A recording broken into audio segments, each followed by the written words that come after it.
Well, I'm delighted to be joined here today by Ricardo Moreno from Everpure. Welcome, Ricardo. Thank you. Pleasure to be here, Doug. Yeah, and today we're going to be talking about a few things. We're going to be talking about your arrival at Everpure, of course, but also the partner program, the evolution of data management, and then all the market trends your partners are facing as well. So, firstly, Ricardo, you've recently joined Everpure to lead the global partner organization. So, what attracted you to the role, and can you just tell us about your priorities? At first, really, the quality of people, right? So I knew a few people here. As I started to talk to more leaders, I saw, hey, this is the type of group of people, vision, culture I want to be part of. Then, really is the amount of transformation that the company is going through. And what is exciting about this is we are transforming from a position of strength. And think about transformation from, and I'm sure we're going to talk about this, right? The element of going from a storage company to evolve into the data management company.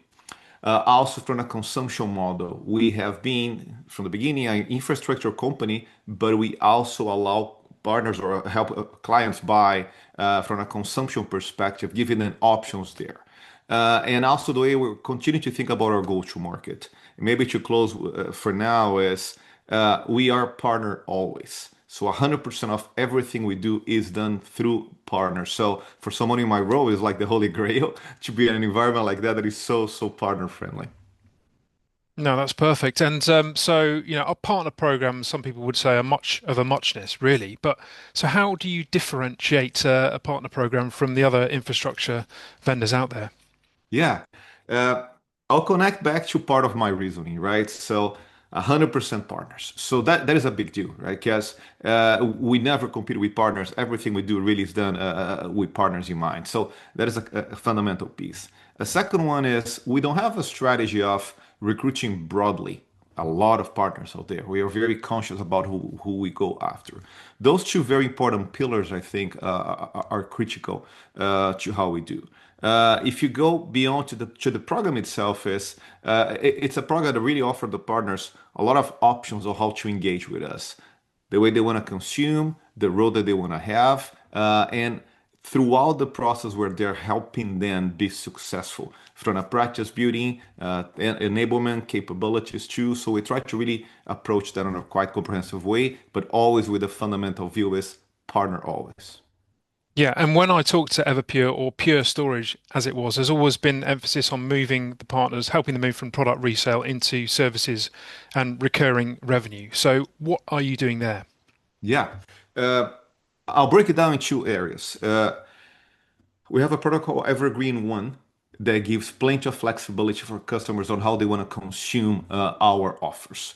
That product is a game changer, and for many partners became even their primary offer across the board, not just in this particular segment of the industry. So that alone opens up a lot of doors. We've seen partners that took our offer, put their own wrapping and a white labeling, if you will, and win with that. But that's when also this whole evolution from storage to data management becomes so important. Let me spend a moment on that. So to your point, pure storage, right? We've been a storage company from the beginning, and earlier this year, back in February, I believe, we made the announcement of becoming Everpure. And what we're signaling there is we are bringing many more offers to what we can present to the market. Um, and the idea behind that is AI is very central to the transformation that the industry is going through. We all know that. We all know that AI is here to stay, to have a huge impact. There are a lot of things that, as an industry, we still don't know exactly on how AI is gonna present itself in the future. What we do know is it's gonna require lots of data, and we need that data to be govern, catalog, organized. We also depend on latency. Latency becomes very important on the access you have to that data. Think about any kind of AI experience you have. There's no time to keep waiting for something to happen.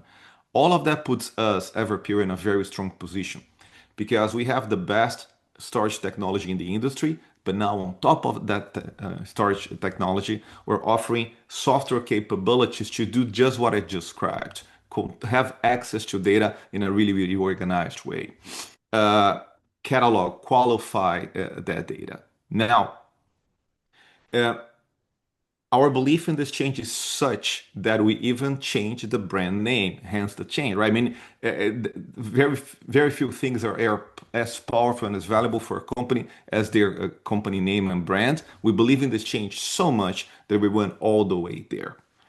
Long way of saying, finally coming back to the opening of your question, what about partners and recurring revenue? Well, there's so much opportunity for partners there to help guide their customers on their AI decisions, to help the customers build what we call their data strategy.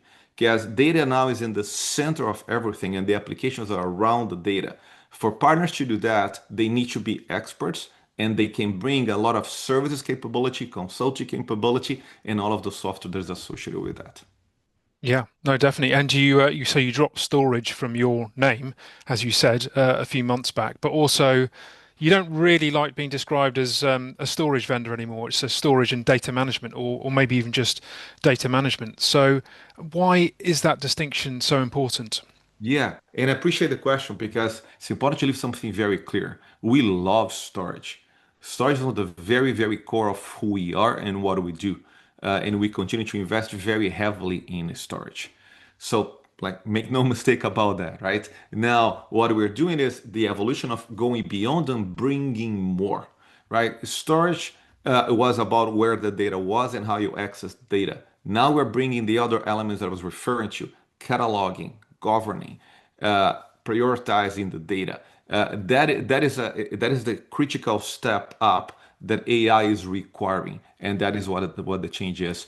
But again, for clarity, you can talk about storage. We love talking about storage, and that's why what I said before, we chose to go through this evolution from a position of strength. If you look at our recent results, we are having excellent storage results, but we know it's time to do more, an opportunity to do more because customers and partners are asking for it.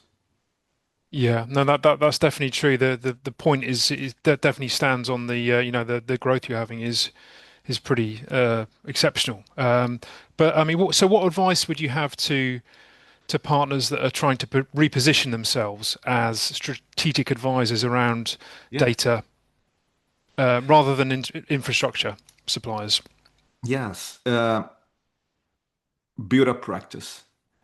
uh, Expertise is fundamental, and more customers are seeking deep expertise on people that can guide them through this transformation. Again, the transformation we're seeing in the industry is exciting, but it can be scary as well. It's big, a lot of significant changes. So, build a practice is very important.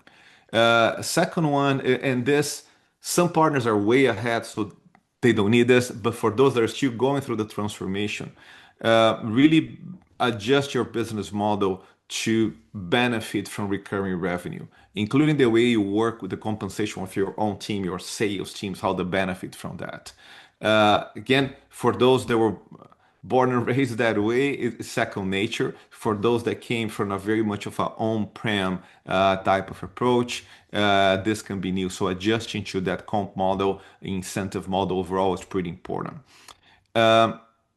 Another one is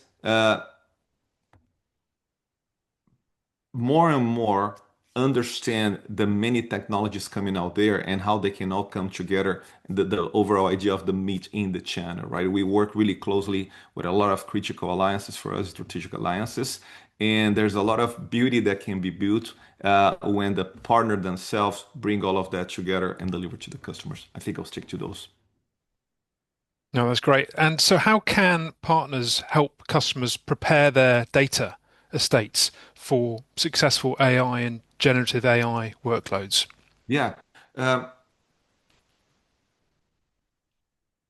For many years, customers have lived a situation where application providers would come to them and say, "Hey, this is my app. This is what I need the data to be, and let's make it work for my application needs." Um, but now customers have more applications they have to deal with. It's becoming hard to have a strategy that is application based. So we believe that customers need to have their data strategy and build the infrastructure and the overall setup around the data strategy. And I think that's a critical role that partners can play, help them advise, think through their fundamental business needs, and have that data strategy that works for their needs, and then bring the applications that they need to align to that first critical step. Great. And finally, let's talk about market trends. So, Yeah, firstly, data sovereignty. I believe it's one of the two big stories of the year, alongside the memory shortage. It's huge, yeah. particularly in Europe. So, but how is that actually changing customer buying behavior, and what opportunities does that then create for partners? Yeah, yeah, it is very present in the conversations. You're right, and there's for many years there has been an element of data sovereignty. It's bigger now. It's definitely bigger now, and uh, I think once again I'll go back to the idea of having the practice and the expertise, because as I talk to customers and they share with me what the clients are saying, and when I talk to clients as well, we see that data sovereignty can mean very different things depending on who you are talking to country, but also within a country, depending on the industry and the business profile. So helping customers understand the best approach for them there is pretty important. Uh, and the way that we work with our partners is by having a combination of different consumption models that customers can have, different ways to use. I'll go back to our Evergreen one reference earlier today. Uh, that really allows our partners to be in a position to come to the customer and say, help me understand. I have options that I can bring to you. I can set this up in different ways. Again, multitude. Think about consumed differently, either or because if there's a different provider in the middle, such as a managed services provider, whatever makes sense to that customer. Partners need to bring expertise in a way that they can confidently speak.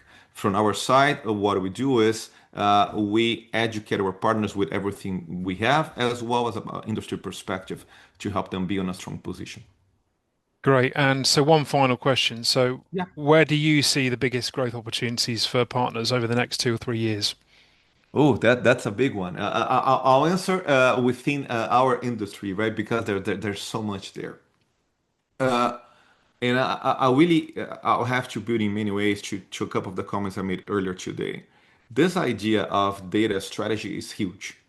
uh, because it really empowers customers, give them back the control to what matters to them. Their data, right, matters deeply. So being in a space where you can advise your customers on how to build that strategy, very, very critical. More and more customers want freedom and flexibility. So allowing them to consume in any way that they want to consume for me is the other one. And the third one is depth. More and more partners that are very good and can go very deep into a particular area of practice, I think are gonna win more. No, that's brilliant. Thanks, Ricardo. And yeah, that's what a great note to end it on. So, thank you so much for running me through all of that. And yeah, appreciate your time today. My pleasure. Always here whenever you want to talk.